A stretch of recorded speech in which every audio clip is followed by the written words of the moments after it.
Madame, monsieur, bonsoir, bienvenue au journal. C'est une édition bilingue sur Equinox Télévision. Jonathan Babila, good evening.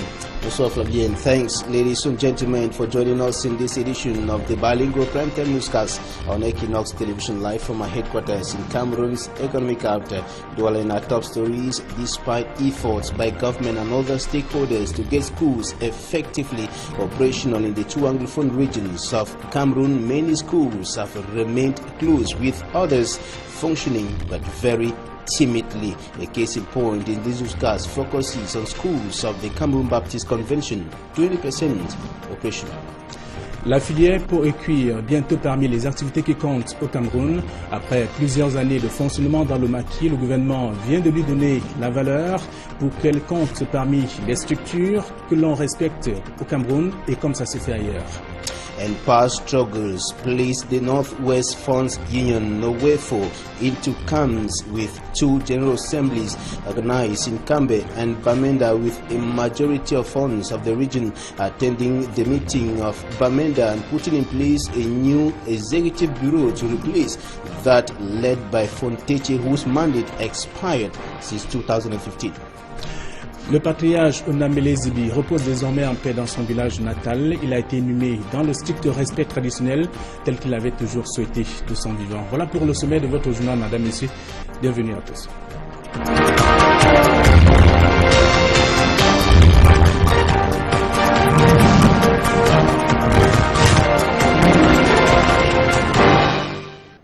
Une fois de plus, bonsoir et merci d'être des nôtres dans cette édition bilingue d'information sur Equinox Télévision. Nginju Lumba n'a pas été donc à la messe ce dimanche matin. La quarantaine sonnée. L'habitant du quartier Boko à Douala a été donc découvert mort hier matin. Les voisins affirment qu'ils l'ont vu quelques heures avant de le retrouver mort, alors qu'il était donc habitué à boire le whisky en sachet. Donald Brice Kamga et Francis Boyom pour le reportage. Il s'appelait Guidjo Lumumba. Au quartier Mboko, lieu dit carrière, par village dans le 3e arrondissement de Douala, le défunt était connu pour être un disciple de Bacchus. D'après les habitants du quartier, il a d'ailleurs sollicité un sachet de whisky dans une chope quelques heures plus tôt, avant d'être découvert inerte dans cet espace marécageux. Incrédules, les riverains font la découverte macabre dans la matinée de samedi. Selon certaines informations recueillies auprès de la population, c'est sous, puisqu'il est beaucoup plus reconnu comme consommateur de whisky en sachet. Donc c'est donc ça, il paraît que c'est donc ça, étant donné qu'il était en état d'ivresse, c'est donc ça qui serait donc la cause aussi. Là, Dieu Marie d'avoisine que bientôt décembre arrive. Tout de suite là, si vous mettez la musique, je vais danser parce que je suis vraiment préparée.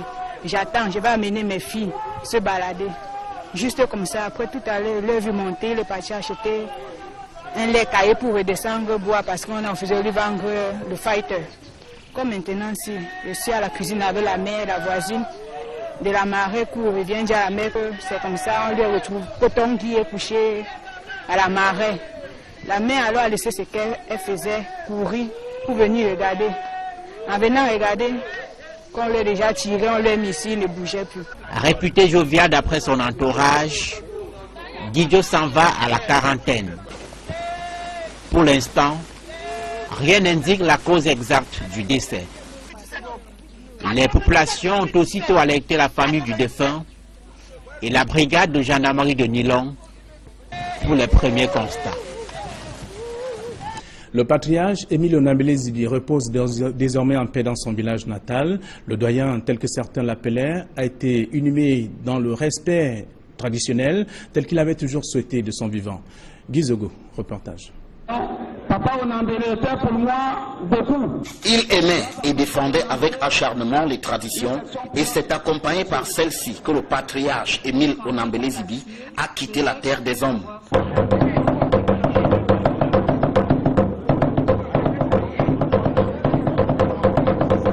Ses obsèques dans son village natal, Fébé Village, dans la banlieue ouest de Yaoundé, ont offert un condensé des rites traditionnels, Béti et particulièrement Ewondo. Nsilaou, les questions autour de sa mort, Ndongaou, les réponses au sujet de sa mort, et les Sani, la danse pour accompagner les défunts, tout y était.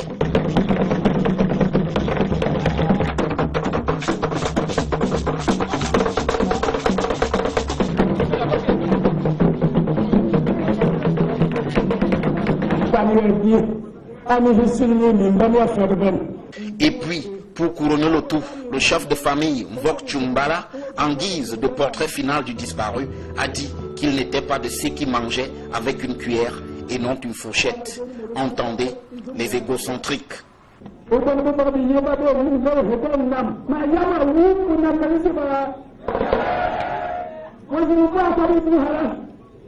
À propos de l'exclusion du disparu du rang de patriarche dont il avait été question, le porte-parole a affirmé qu'il n'en était rien, puisqu'aucun Mvok Chumbala n'y avait pris part.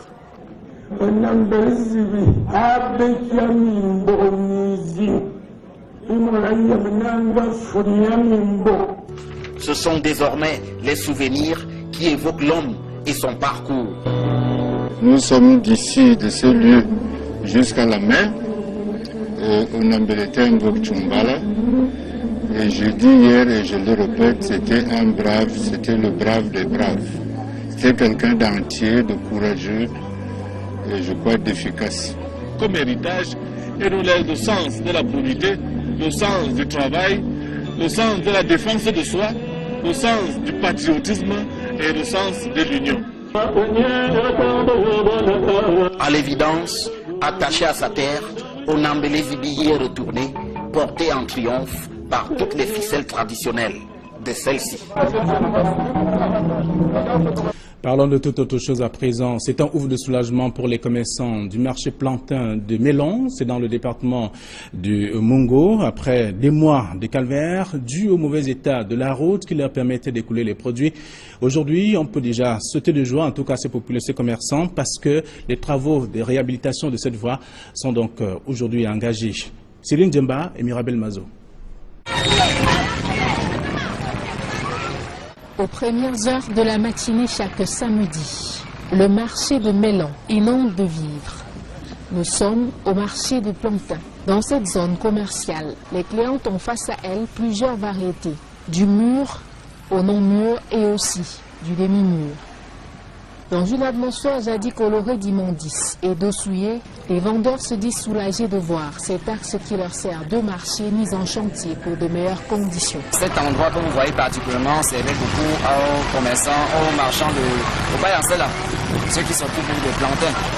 Et étant donné que lorsque vous regardez du côté gauche, nous avons un grand marécage là, il y a de l'eau là qui circulait et qui inondait régulièrement. Il faut aménager ça comme nous voyons ce qu'on vient d'aménager, ça nous plaît.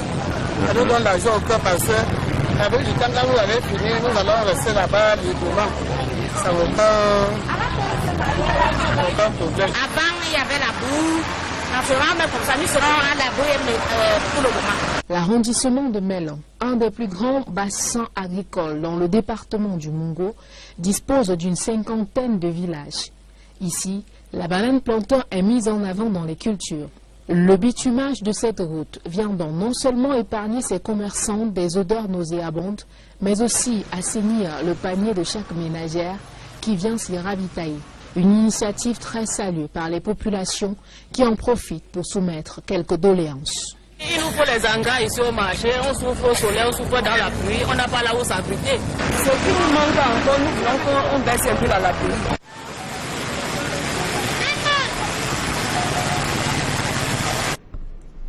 Le gouvernement camerounais vient de prendre la mesure du potentiel que regorge la filière peau et cuir au Cameroun, et encourage les opérateurs à ne pas évoluer en rang dispersé. D'ailleurs, une fédération régionale est donc en gestation, de même qu'un projet pilote d'accompagnement des opérateurs est même en cours d'implémentation dans la ville de Bafoussam. Reportage Marcelin Gansop. Le potentiel de la filière peau et cuir est tel que les opérateurs ne doivent plus évoluer en rang dispersé. Vous savez que la filière peau et cuir, notamment à l'extrême nord, je veux dire dans la partie du Grand Nord, elle fait vivre aussi bien les éleveurs parce que la filière part de l'élevage, tannerie et fabrication de chaussures. c'est vraiment une filière qui a été retenue par le gouvernement et qui a un potentiel énorme. Vous verrez que la plupart des chaussures qui sont vendues dans des grands magasins avec des marques sont des chaussures fabriquées au Cameroun. D'où l'idée d'une meilleure structuration à travers la création de la fédération régionale des opérateurs de cette filière. Pourquoi il faut regrouper les entreprises? Parce que nous avons besoin d'avoir des interlocuteurs unis qui parlent d'une même voix.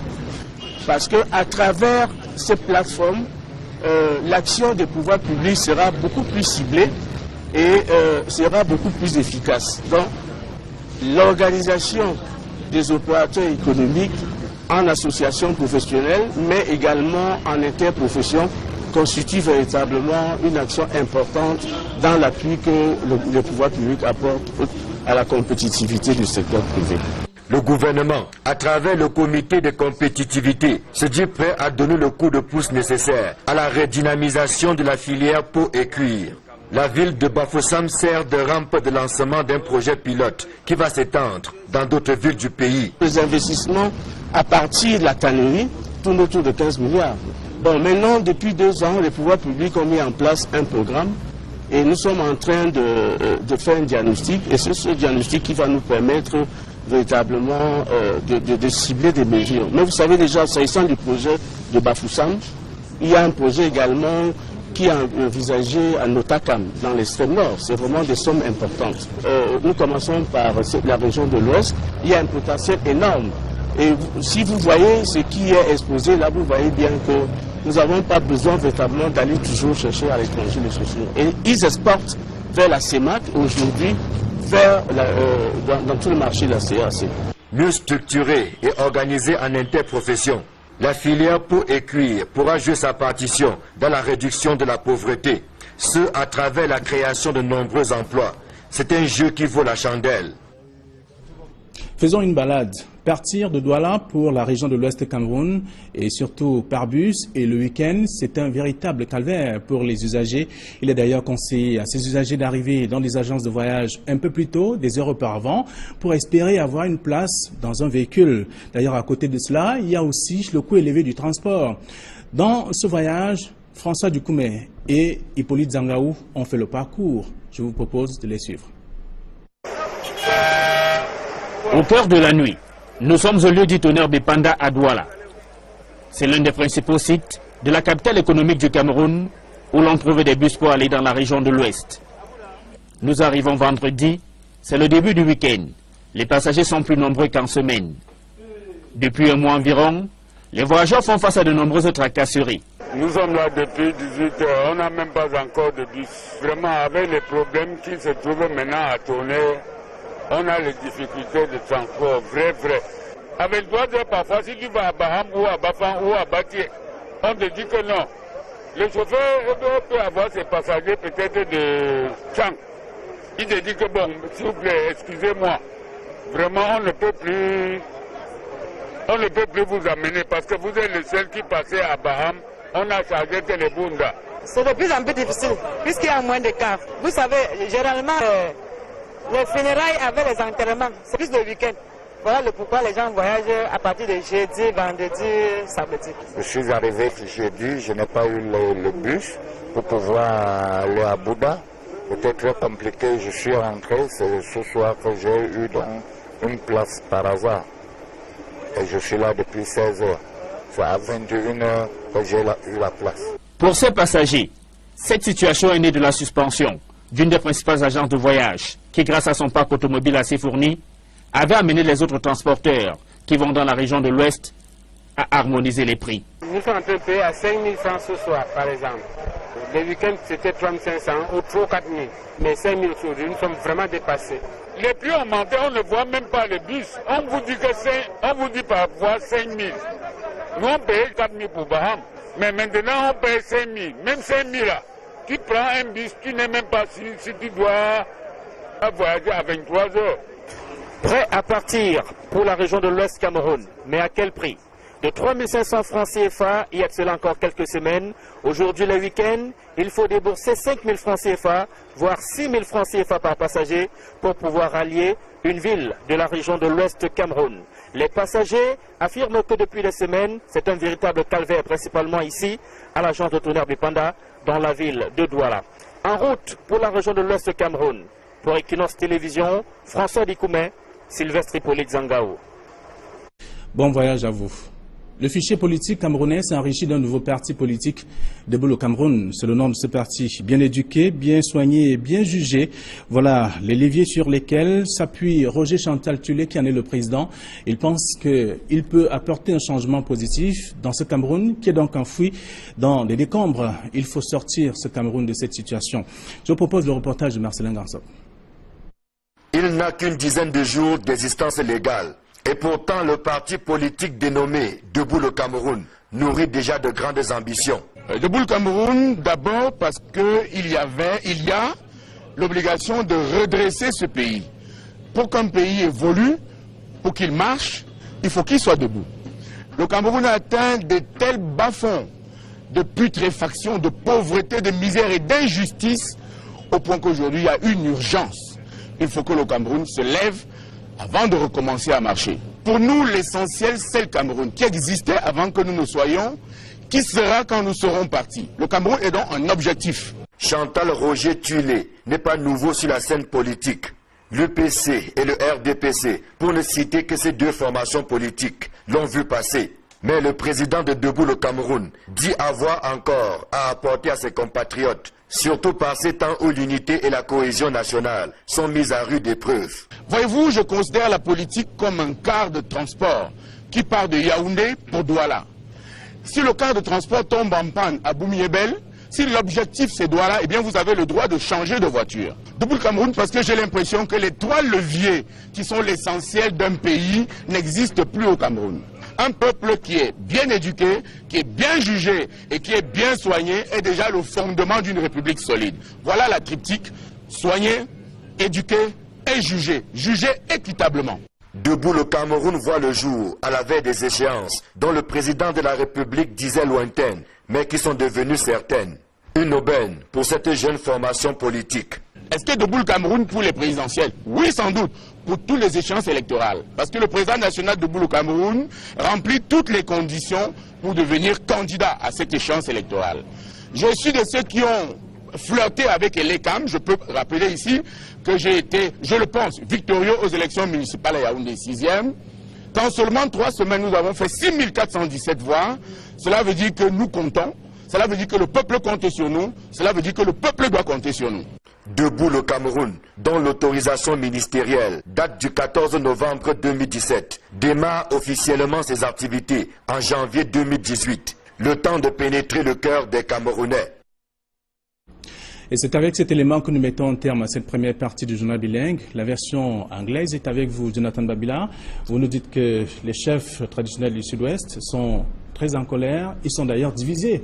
Right, Flavien.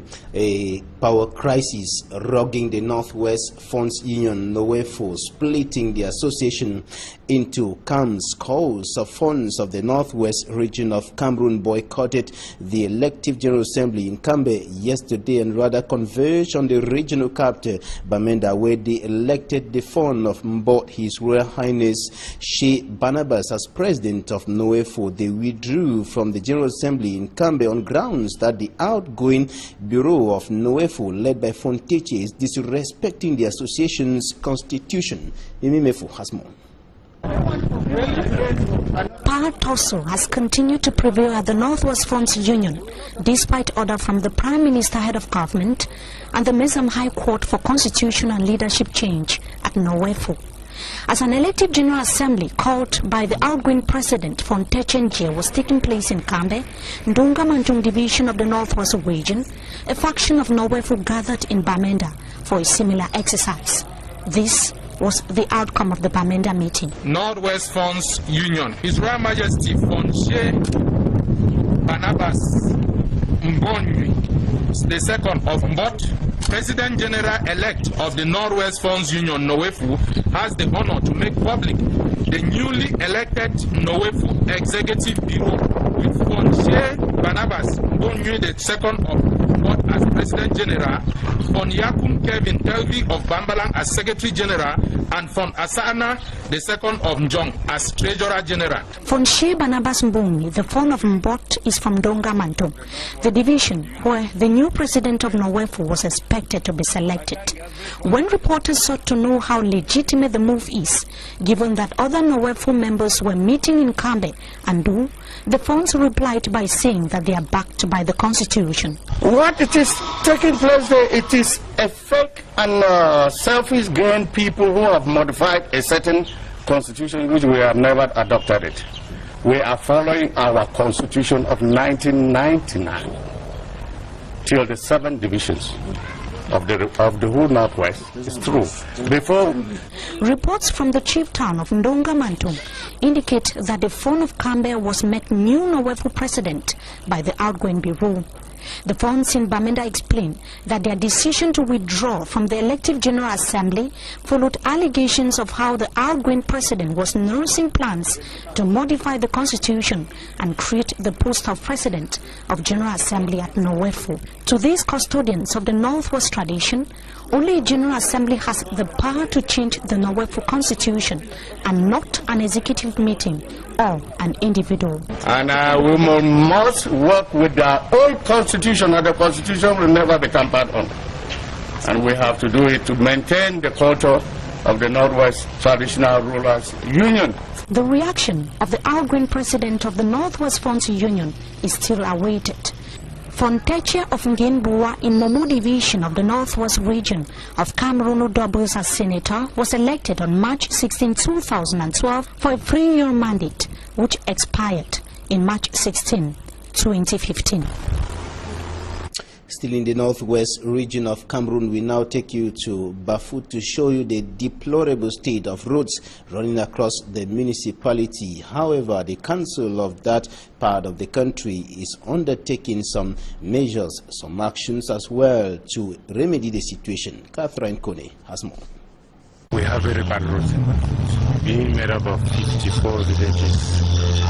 Access to these villages is very, very difficult. Access to some parts of Bafut in the Nzam division of the Northwest region is a nightmare to commuters, as part of the road are practically impassable.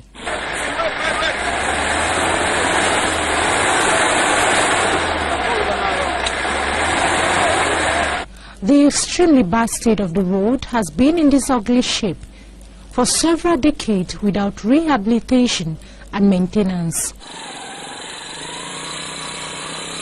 The deplorable state of the road has been the outcry of the population who cannot transport their farm produce due to the non-existence of the road.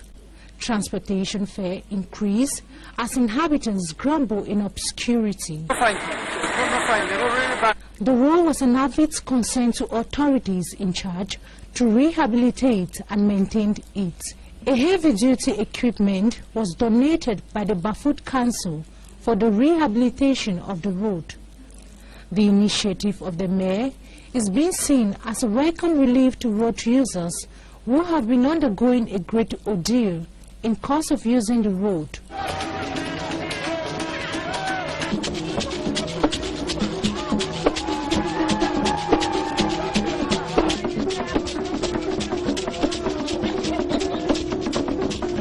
These heavy-duty equipments, according to the population, will go a long way to improve the state of the road. However, the caterpillar and the truck are being put into use as some roads in the municipality are graded, accessible and others maintained. Another catastrophic academic year looming on the two Anglophone regions of Cameroon, the Northwest and Southwest regions, as the Anglophone crisis that began escalating more than a year ago continues deepening with a new twist, notably concerning attacks on schools that are set ablaze by unidentified individuals. Till date, many schools in the two Anglophone regions have remained closed, while those operational are functioning very timidly. Case in point, in this newscast concerning concerned schools of the Cameroon Baptist Convention, the CBC. Very few schools of that nation is operational. Very few schools are operational. And Derek Jato tells us that the church is now praying for peace to return in the two regions. His report. The support field of the Cameroon Baptist Convention has changed the venue of its 2017 annual Bible conference because of insecurity brought by the Anglophone crisis. Last year was the map to be this year in Apia situation. But because of the political crisis, we brought the program here.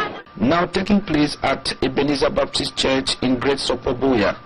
Security is still a major concern here, and the Boys Brigade is the force to check and bring order. The Inspector General at the Southwest Governor's Office, Dr. Mohammed, is representing the Southwest Governor at the Bible Conference. Northwest and Southwest region are passing through turbulent moments. All believers in the Supreme Being should pray for peace, stability and progress. Baptist schools are yet to fully resume for the 2017-2018 academic year. It's just about 20% of the intake. It was this denomination that at a point was dragged to court. If it happens that we are taken to court, so let it be. We will continue to give the testimony to the Lord. The guest speaker, Reverend Dr. Von Wilfred, was also a bearer of a message to the CBC Christians. The executive president of the Cameroon Baptist Convention has encouraged Christians to stay put, to be praying, to be prayerful, and he regrets that there has been loss of lives, and he prays that the schools will resume. Many say the cracks created by the Anglophone crisis on the walls of the Baptist Church are still very visible. Recently, during an inaugural ceremony of Praise Baptist Church Ndongoboya, the church pastor, Reverend Tata Stephen, while calling on his Christians to pray for the nation, also painted the picture of how the Anglophone crisis has affected the church. Maybe we call it the Anglophone crisis. It has affected us also because, you know, where we are is a student environment. And most of our students have not been around. It has affected us. When we pray, let our teachers, our leaders, be conscious of the people they are leading, and the people be also conscious about their leaders so they can pray for them. Reason why some church programs were changed and others suspended. In all, it is the prayer topic now of each Christian for a lasting solution to the Anglophone crisis that has brought untold hardship. And the late Member of Parliament for Boya Oban, who died early October, has been laid to rest. The burial of Honorable Atu Ekeke Lisinge took place yesterday in Bonalionga, Boya Town. Once more, Derek Jato reports. Boya Oban constituency mourned the death of its representative, Honorable Ekeke Lisinge, who fell ill early this year, finally departed to the world beyond last October 10, 2017 in Boya. And today, November 25, 2017, he is being laid to rest. His colleagues, members of parliament, elites of the Southwest region and other regions, plus family members and friends of this lawmaker have all converged on Boya subdivision to give him a befitting last respect. Honorable Lisinge was full of humility. He was a kind man. He was a friend, and I think we regret him a lot. And what can I say? I mean, bidding farewell to a friend and colleague is never easy. So I miss the right words. Thank you. To the politicians of the Southwest region, Honorable Ekeke Lisinge was a politician with a heart for all. I want to tell you that we are really in grief in the Southwest region as a politician, and Uncle Larry was a personal friend of mine that I know very well and cherished and loved. We all liked him for his simplicity. He was not just a CPDM, former section president, member of parliament. Larry would speak the truth at any time, irrespective of party leaning. He will speak as a representative of the people. And those are the kind of parliamentarians or mayors who like elected officials who will be able to speak irrespective of their party standing. Say the truth when it is necessary. Larry was one of them. And I feel that we are going to lose him. Because if I look at the team of other parliamentarians who have other people's representatives that are around, I think that we have lost somebody. The reason why his death has been described by his kind as a loss to the people and the CPDM party. As the Buya urban sons and daughters bear witness as their own, it finally led to rest. They say Honorable Ekeke Lisinge is still a shining light which will never fade. Egypt is observing a 3-day national mourning following the killing of more than 200 worshippers in a mosque in the North Sinai part of the country by militants. It is the deadliest attack in the country in recent memory, and President Abdul Fattah al-Sisi has vowed to respond with utmost force. Katsi, Euronews. The death toll in Egypt's worst militant attack in modern history has now passed 300.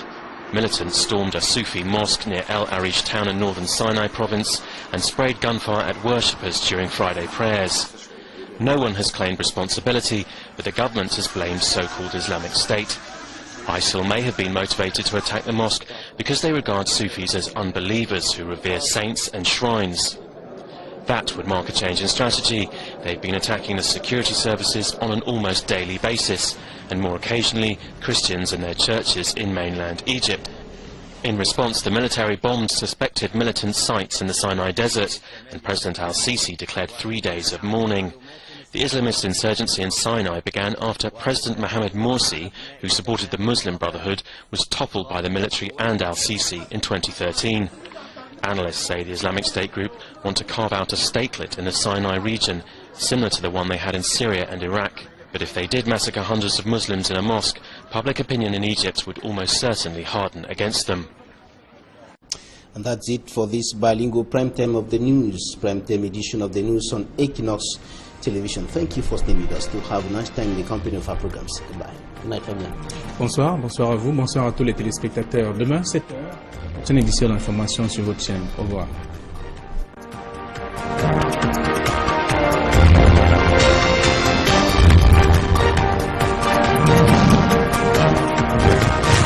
Sont mises à rude épreuve. Voyez-vous, je considère la politique comme un car de transport qui part de Yaoundé pour Douala. Si le car de transport tombe en panne à Boumiébel, si l'objectif c'est Douala, eh bien vous avez le droit de changer de voiture. Debout le Cameroun, parce que j'ai l'impression que les trois leviers qui sont l'essentiel d'un pays n'existent plus au Cameroun. Un peuple qui est bien éduqué, qui est bien jugé et qui est bien soigné est déjà le fondement d'une république solide. Voilà la triptyque: soigner, éduquer et juger. Juger équitablement. Debout le Cameroun voit le jour à la veille des échéances dont le président de la République disait lointaines, mais qui sont devenues certaines. Une aubaine pour cette jeune formation politique. Est-ce que debout le Cameroun pour les présidentielles? Oui, sans doute, pour toutes les échéances électorales. Parce que le président national debout le Cameroun remplit toutes les conditions pour devenir candidat à cette échéance électorale. Je suis de ceux qui ont flirté avec l'ECAM. Je peux rappeler ici que j'ai été, je le pense, victorieux aux élections municipales à Yaoundé 6e. Qu'en seulement 3 semaines, nous avons fait 6417 voix. Cela veut dire que nous comptons. Cela veut dire que le peuple compte sur nous. Cela veut dire que le peuple doit compter sur nous. Debout le Cameroun, dont l'autorisation ministérielle date du 14 novembre 2017, démarre officiellement ses activités en janvier 2018. Le temps de pénétrer le cœur des Camerounais. Et c'est avec cet élément que nous mettons un terme à cette première partie du journal bilingue. La version anglaise est avec vous, Jonathan Babila. Vous nous dites que les chefs traditionnels du Sud-Ouest sont très en colère. Ils sont d'ailleurs divisés. Right, Flavien. A power crisis rocking the Northwest Funds Union, NOWEFO, splitting the association into camps. Calls of funds of the Northwest region of Cameroon boycotted the elective General Assembly in Kambe yesterday and rather converged on the regional capital, Bamenda, where they elected the fund of Mbot, His Royal Highness Sheikh Barnabas, as president of NOWEFO. They withdrew from the General Assembly in Kambe on grounds that the outgoing bureau of NOWEFO, led by Fonteche, is disrespecting the association's constitution.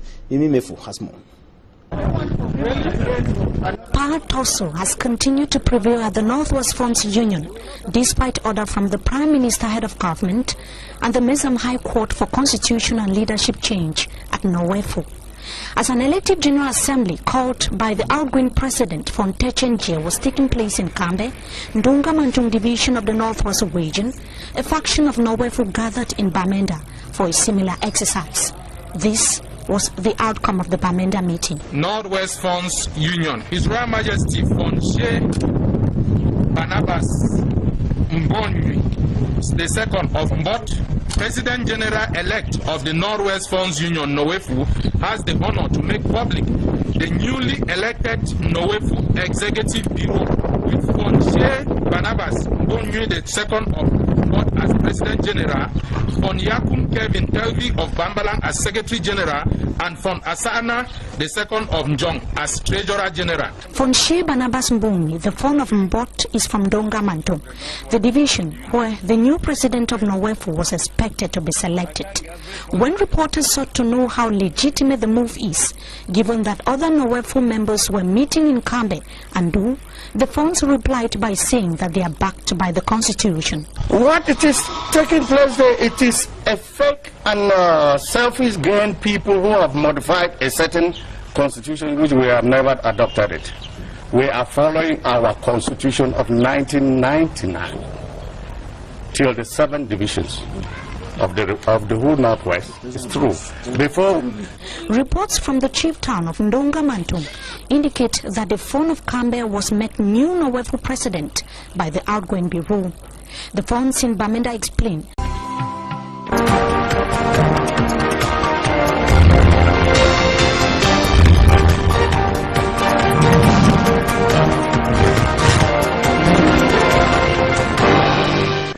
Madame, monsieur, bonsoir, bienvenue au journal. C'est une édition bilingue sur Equinox Télévision. Jonathan Babila, good evening. Bonsoir Flavien. Thanks, ladies and gentlemen, for joining us in this edition of the bilingual primetime newscast on Equinox Television, live from our headquarters in Cameroon's economic capital, dwelling our top stories despite efforts by government and other stakeholders to get schools effectively operational in the 2 Anglophone regions of Cameroon. Many schools have remained closed, with others functioning but very timidly. A case in point in this newscast focuses on schools of the Cameroon Baptist Convention, 20% operational. La filière peau et cuir, bientôt parmi les activités qui comptent au Cameroun. Après plusieurs années de fonctionnement dans le maquis, le gouvernement vient de lui donner la valeur pour qu'elle compte parmi les structures que l'on respecte au Cameroun et comme ça se fait ailleurs.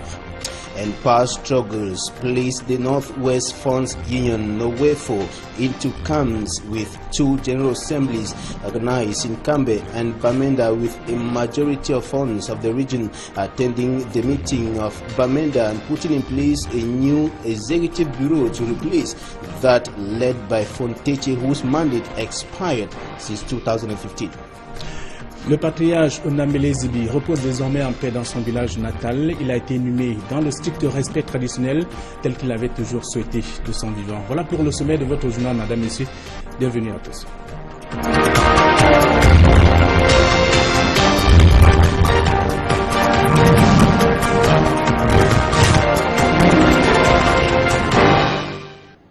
Une fois de plus, bonsoir et merci d'être des nôtres dans cette édition bilingue d'information sur Equinox Télévision.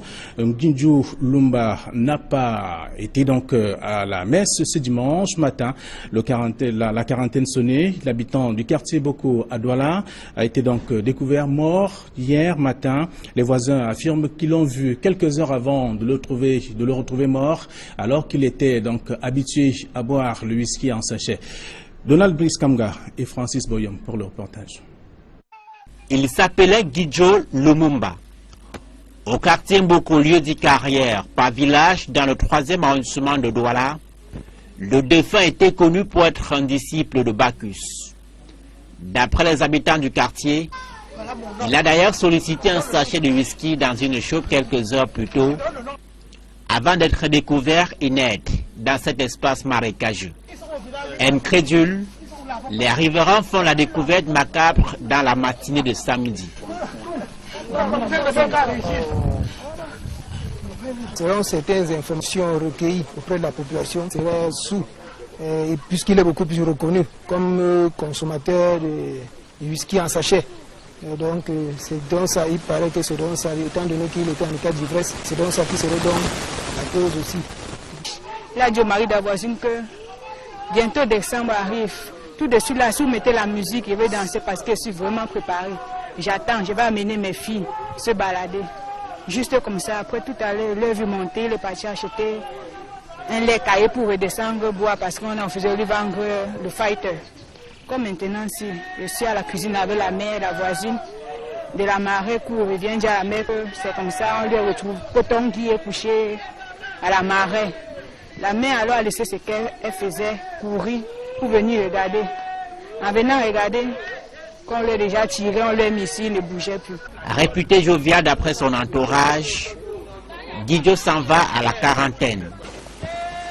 Pour l'instant, rien n'indique la cause exacte du décès. Dans un véhicule. D'ailleurs, à côté de cela, il y a aussi le coût élevé du transport. Dans ce voyage, François Dukoumé et Hippolyte Zangaou ont fait le parcours. Je vous propose de les suivre. Au cœur de la nuit, nous sommes au lieu du tonnerre de Panda à Douala. C'est l'un des principaux sites de la capitale économique du Cameroun où l'on trouve des bus pour aller dans la région de l'Ouest. Nous arrivons vendredi, c'est le début du week-end. Les passagers sont plus nombreux qu'en semaine. Depuis un mois environ, les voyageurs font face à de nombreuses tracasseries. Nous sommes là depuis 18 heures, on n'a même pas encore de bus. Vraiment, avec les problèmes qui se trouvent maintenant à tourner, on a les difficultés de transport, vrai. Avec 3 heures parfois, si tu vas à Baham ou à Bafan ou à Batié, on te dit que non. Le chauffeur peut avoir ses passagers peut-être de Chang. Il te dit que bon, s'il vous plaît, excusez-moi. Vraiment, on ne peut plus vous amener parce que vous êtes le seul qui passait à Baham. On a chargé Télébunda. C'est de plus en plus difficile puisqu'il y a moins de cars. Vous savez, généralement, les funérailles avec les enterrements, c'est plus le week-end. Voilà pourquoi les gens voyagent à partir de jeudi, vendredi, samedi. Je suis arrivé jeudi, je n'ai pas eu le bus pour pouvoir aller à Bouddha. C'était très compliqué, je suis rentré, c'est ce soir que j'ai eu donc une place par hasard. Et je suis là depuis 16 heures. C'est à 21 heures que j'ai eu la place. Pour ces passagers, cette situation est née de la suspension d'une des principales agences de voyage qui, grâce à son parc automobile assez fourni, avait amené les autres transporteurs qui vont dans la région de l'Ouest à harmoniser les prix. Nous sommes en train de payer à 5 000 francs ce soir, par exemple. Les week-ends, c'était 3 500 ou 3 4 000. Mais 5 000 aujourd'hui, nous sommes vraiment dépassés. Les prix ont monté, on ne voit même pas les bus. On vous dit parfois 5 000. Nous, on paye 4 000 pour Baham. Mais maintenant, on paye 5 000. Même 5 000 là. Tu prends un bus, tu n'es même pas si tu dois voyager à 23 heures. Prêt à partir pour la région de l'Ouest Cameroun. Mais à quel prix?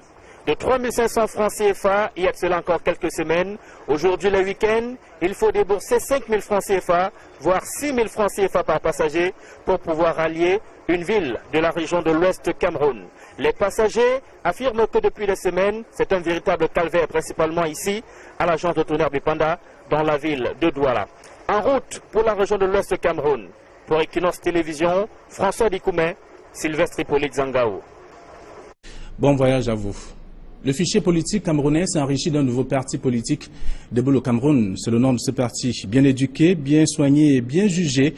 Voilà les leviers sur lesquels s'appuie Roger Chantal Tulé, qui en est le président. Il pense qu'il peut apporter un changement positif dans ce Cameroun, qui est donc enfoui dans des décombres. Il faut sortir ce Cameroun de cette situation. Je vous propose le reportage de Marcelin Gansop. Il Il n'a qu'une dizaine de jours d'existence légale. Et pourtant, le parti politique dénommé Debout le Cameroun nourrit déjà de grandes ambitions. Debout le Cameroun, d'abord parce qu'il y a l'obligation de redresser ce pays. Pour qu'un pays évolue, pour qu'il marche, il faut qu'il soit debout. Le Cameroun a atteint de tels bas-fonds de putréfaction, de pauvreté, de misère et d'injustice, au point qu'aujourd'hui il y a une urgence. Il faut que le Cameroun se lève avant de recommencer à marcher. Pour nous, l'essentiel, c'est le Cameroun qui existait avant que nous ne soyons, qui sera quand nous serons partis. Le Cameroun est donc un objectif. Chantal Roger Tuilé n'est pas nouveau sur la scène politique. L'UPC et le RDPC, pour ne citer que ces deux formations politiques, l'ont vu passer.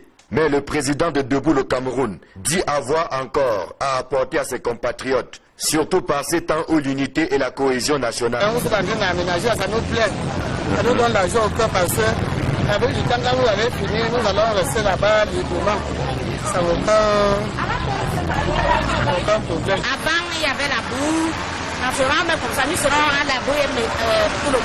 L'arrondissement de Mélan, un des plus grands bassins agricoles dans le département du Mungo, dispose d'une 50aine de villages.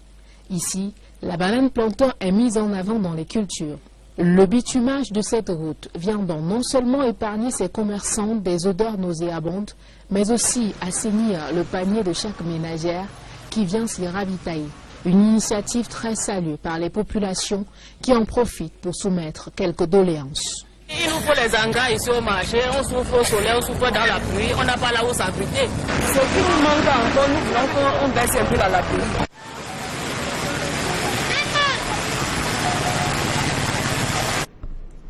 Le gouvernement camerounais vient de prendre la mesure du potentiel que regorge la filière peau et cuir au Cameroun, et encourage les opérateurs à ne pas évoluer en rang dispersé. D'ailleurs, une fédération régionale est donc en gestation, de même qu'un projet pilote d'accompagnement des opérateurs est même en cours d'implémentation dans la ville de Bafoussam. Reportage Marcelin Gansop.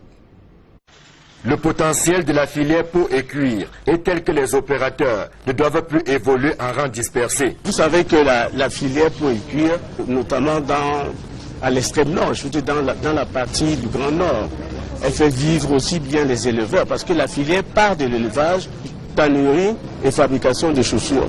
C'est vraiment une filière qui a été retenue par le gouvernement et qui a un potentiel énorme. Vous verrez que la plupart des chaussures qui sont vendus dans des grands magasins avec des marques sont des chaussures fabriquées au Cameroun.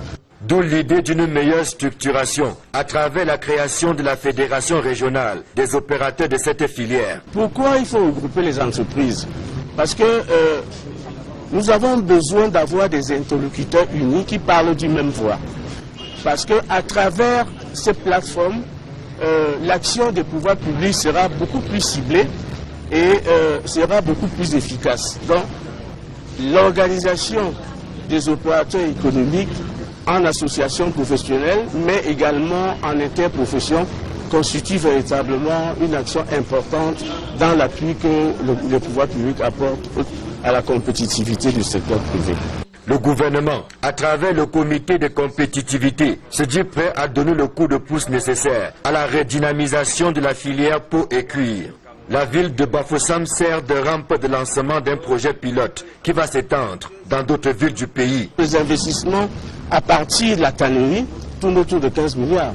Bon, maintenant, depuis 2 ans, les pouvoirs publics ont mis en place un programme et nous sommes en train de faire un diagnostic et c'est ce diagnostic qui va nous permettre véritablement de cibler des mesures. Mais vous savez déjà, s'agissant du projet de Bafoussam, il y a un projet également qui est envisagé à Notakam, dans l'extrême nord. C'est vraiment des sommes importantes. Nous commençons par la région de l'Ouest. Il y a un potentiel énorme. Et si vous voyez ce qui est exposé là, vous voyez bien que nous n'avons pas besoin véritablement d'aller toujours chercher à l'étranger les chaussures. Et ils exportent vers la CEMAC aujourd'hui, dans tout le marché de la CAC. Mieux structuré et organisé en interprofession, la filière peau et cuir pourra jouer sa partition dans la réduction de la pauvreté, ce à travers la création de nombreux emplois. C'est un jeu qui vaut la chandelle. Faisons une balade Partir de Douala pour la région de l'Ouest Cameroun et surtout par bus et le week-end, c'est un véritable calvaire pour les usagers. Il est d'ailleurs conseillé à ces usagers d'arriver dans des agences de voyage un peu plus tôt, des heures auparavant, pour espérer avoir une place. Les populations ont aussitôt alerté la famille du défunt et la brigade de gendarmerie de Nilong pour les premiers constats. Le patriarche Émile Onambélé Zibi repose désormais en paix dans son village natal. Le doyen, tel que certains l'appelaient, a été inhumé dans le respect traditionnel tel qu'il avait toujours souhaité de son vivant. Guy Zogo, reportage. Papa Onambélé était pour moi beaucoup. Il aimait et défendait avec acharnement les traditions et c'est accompagné par celle-ci que le patriarche Émile Onambélé Zibi a quitté la terre des hommes.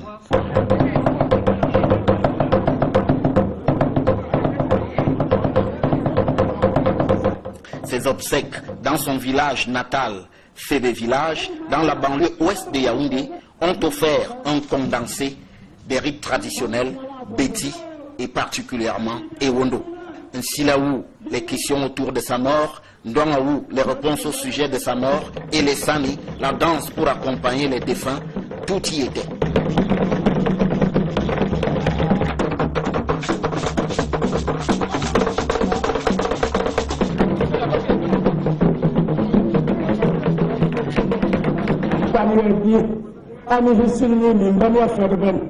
Et puis, pour couronner le tout, le chef de famille Mvok Chumbala, en guise de portrait final du disparu, a dit qu'il n'était pas de ceux qui mangeaient avec une cuillère et non une fourchette.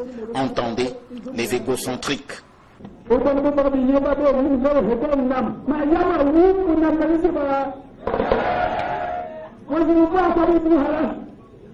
À propos de l'exclusion du disparu du rang de patriarche dont il avait été question, le porte-parole a affirmé qu'il n'en était rien, puisqu'aucun Mvok Chumbala n'y avait pris part.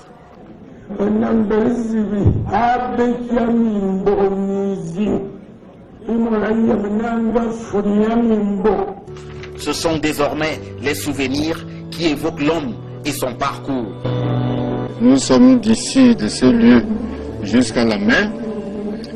Onambélé Mvok Chumbala. Et je dis hier et je le répète, c'était un brave, c'était le brave des braves. C'était quelqu'un d'entier, de courageux et je crois d'efficace. Comme héritage, il relève le sens de la probité, le sens du travail, le sens de la défense de soi, le sens du patriotisme et le sens de l'union. À l'évidence, attaché à sa terre, Onambélé Zibi est retourné, porté en triomphe par toutes les ficelles traditionnelles de celle-ci. Parlons de toute autre chose à présent. C'est un ouf de soulagement pour les commerçants du marché plantain de Mélon. C'est dans le département du Mungo. Après des mois de calvaire dû au mauvais état de la route qui leur permettait d'écouler les produits. Aujourd'hui, on peut déjà sauter de joie, en tout cas ces commerçants, parce que les travaux de réhabilitation de cette voie sont donc aujourd'hui engagés. Céline Djemba et Mirabel Mazo. Aux premières heures de la matinée chaque samedi, le marché de Mélon inonde de vivres. Nous sommes au marché de Plantain. Dans cette zone commerciale, les clientes ont face à elles plusieurs variétés, du mûr au non-mûr et aussi du demi-mûr.